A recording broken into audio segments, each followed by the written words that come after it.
Section 1.7 is called a problem-solving plan, and this section, the only difference between this one and the last section is that you have to solve the equations that you write in this section, whereas the last one, they just wanted you to set up the equation.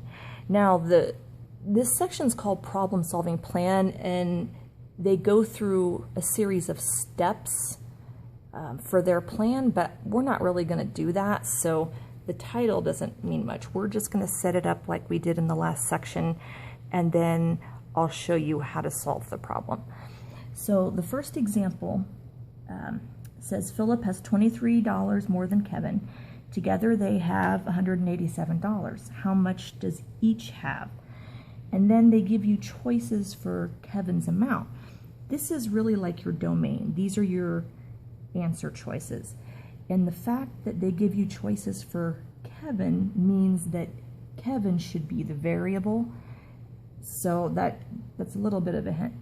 All right, so we need to pick one of these sentences and define the variable, because this one gives a total for the two people. Then you want to use this one to define the variables. So we have Philip's, let's say Philip's money, Kevin's money.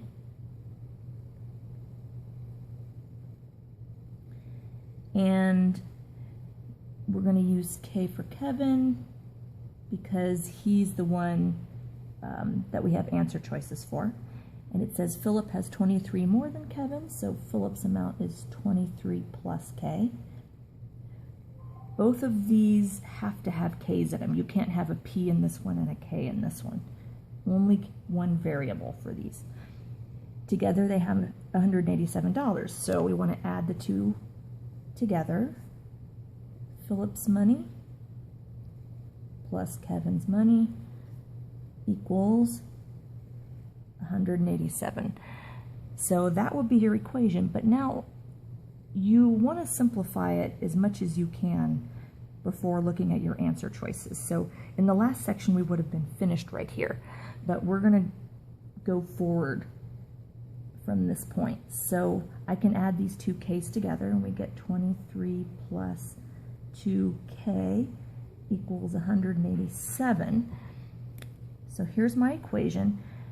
And you could do one of two things. You could either plug in these three choices and see which one works, or you could just go and solve the equation. It's a simple two-step equation. You can just solve it and get the answer, which should be one of these. So I'm going to go ahead and just plug in these answer choices.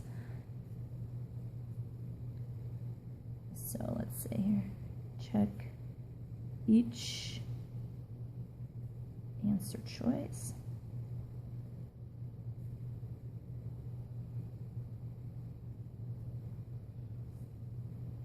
So let's do 72 first. We have 23 plus 2 times 72. The question is, does that equal 187? And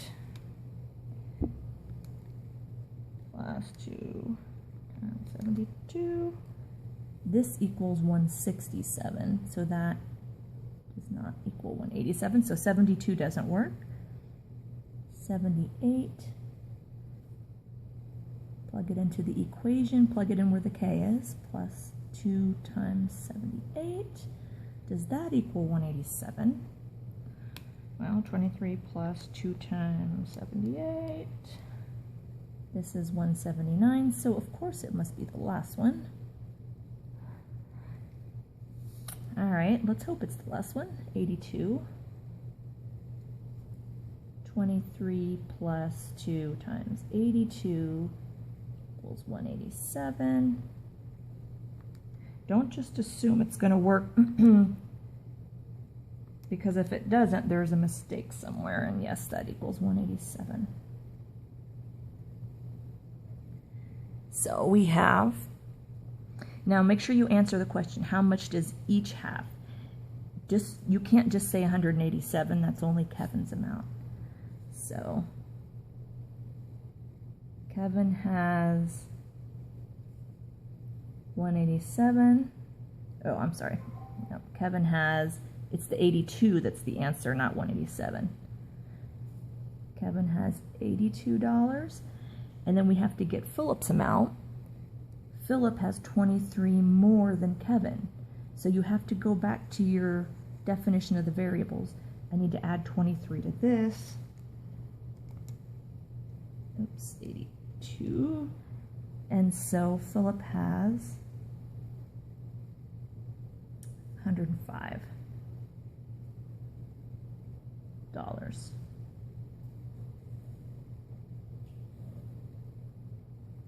All right, so example 2, draw a line there. Well, let me show you, I'm gonna go ahead and do the same one. Let me solve this in case you wanna just solve it. Let's see here. So before I go to example 2, let me take this equation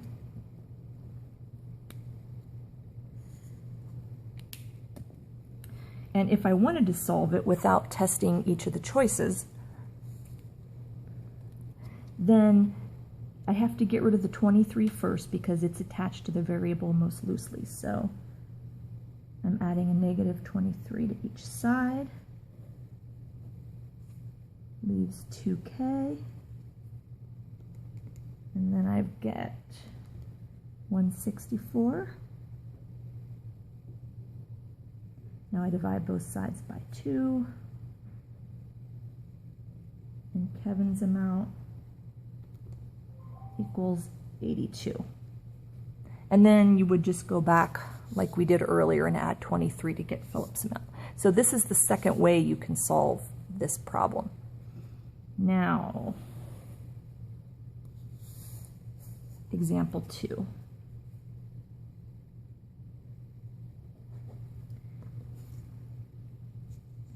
Let me do, let's see, we'll do this one next. All right, we need to define the variables. It says an oil painting is 16 years older than a watercolor. By the same artist, the oil painting is also 3 times older than the watercolor. So we have, I'm just going to say the oil painting age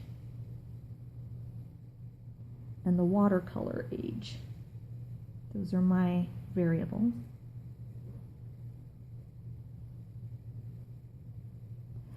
And because it gives us choices for the watercolor's age, I want to set that to my variable. Now I have to define the oil painting in terms of this W. So it says an oil painting is 16 years older than a watercolor. So I'm going to use the first sentence, 16 older than the watercolor by the same artist. Now the second sentence says the oil painting is also 3 times older than the watercolor. I could have used the 3 times older sentence to do this, but it doesn't really matter which of these 2 sentences you use to define your variables. We saw an example of a problem like that in the last section where if it doesn't give you a total of the 2 things put together, then it doesn't matter which of the statements you use to define your variables and which you use to write the equation. So now I have to use the second one here to write the equation. The oil painting is, translate, the oil painting is, well, the oil painting is this, is equals 3 times older than the watercolor, 3 times the watercolor. So this is my equation. We would have gotten the same equation if we switched the statements around and used the second one to do this. So it doesn't matter. All right, now to solve it, actually I'm going to simplify this a little first. You could leave it like this and just plug in these answer choices right here, I'm going to subtract w from both sides, so I only have one variable. So I'm going to, well, maybe I'll just leave it this way to keep it simple. So let me go ahead and do the check.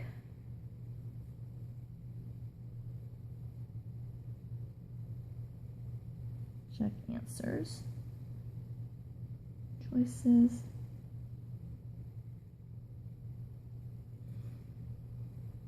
All right, let's check 4. 16 plus 4, does that equal 3 times 4? Well, this is 12, this is 20, so no, that doesn't work. Checking 8. 16 plus 8, does that equal 3 times 8? 24. Yep, that works. Does equal 24. So how old is each? That's what we need to answer. We know that 8 is the watercolor age. So I'm going to say the watercolor is 8 years old.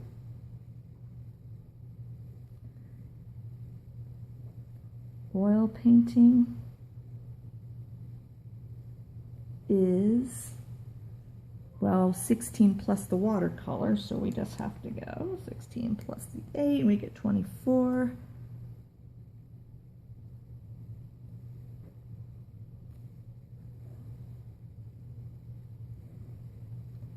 And we have our answers. When you write your answer, don't put W equals 8. That's not an answer. You actually have to go back and say what the numbers are. So watercolor, you need to use words. Watercolor, 8 years old, oil, 24 years old. And if you want to go back and solve this using just the steps to solving an equation, you could. I could subtract W from both sides and get 2W here and 16, and that's a really easy way to do it. And then you know it has to be 8. Okay, last example. Let's see, example 3.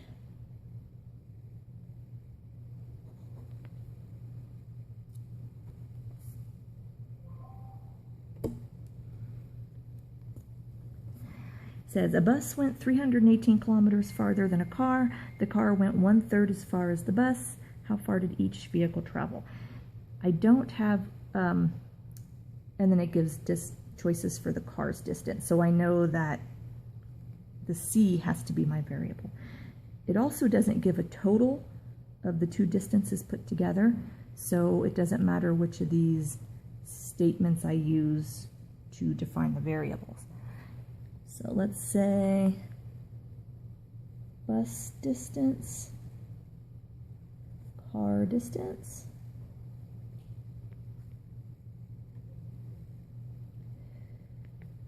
Well, car, let's make that a C, and the bus went 318 kilometers farther than the car, so 318 plus C, variables are defined.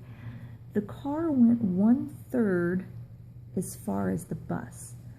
So if I rephrase that a little bit, I could say the car's distance is 1/3 the bus's distance, 1/3 of the bus's distance. So the car's distance is 1/3 of the bus's distance. Okay, that's one way to do it. Although I don't like this fraction here, if I can make an equation that doesn't have a fraction, I'd rather do that. So if I think about it, it says the car went 1/3 as far as the bus.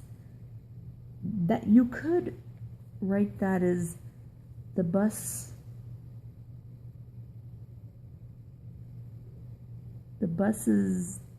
distance, let's put is 3 times the car's distance, right? If the car went 1/3 as far as the bus must have gone 3 times as far as the car. 3 times the car's distance. Distance, I'm off my paper. I guess you can see that. So this is fine, but I'm going to go ahead and do this. The bus's distance, 318 plus c, is 3 times the car's distance, 3c. This is easier to me than this one, but either one's fine. All right. Then you have your 3 choices, so you could either plug in each of these choices. So let's go ahead, check answer. Let's see, how did I write that? Check answer choices. Okay, so we have 147, 318 plus 147. I'm plugging this in for the C. Equals 3 times 147. All right, well, 3 times 147 is, this is 441, and this is 465. So that doesn't work. Let's check 151. 318 plus 151 equals 3 times 151.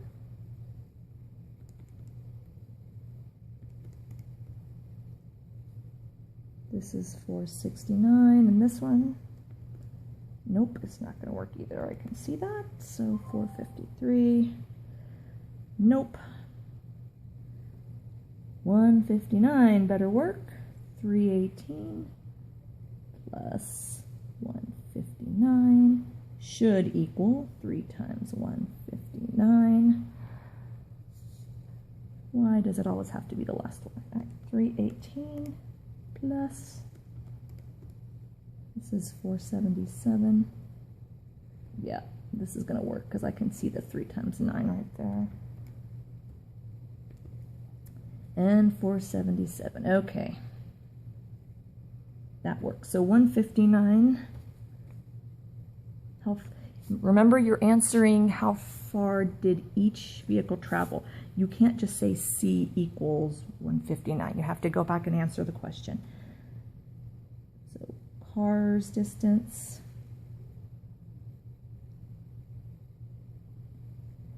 is 159 kilometers. Make sure you put units. Bus distance, well, go back to your variables. Definitions, I have to add 318 to the car's distance. So 159 plus 318. Oh, it's right there. I guess I could have just taken it from there. 477 kilometers is, oops. 477 kilometers is the bus's distance.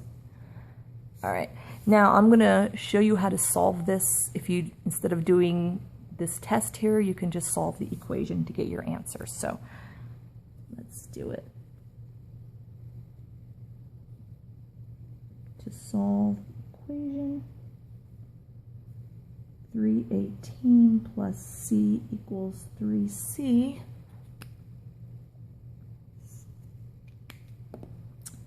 I can subtract or add negative C to both sides. Get 318 equals 2C. Divide both sides by 2, and you get C equaling 159. So that's actually pretty easy. And that's it.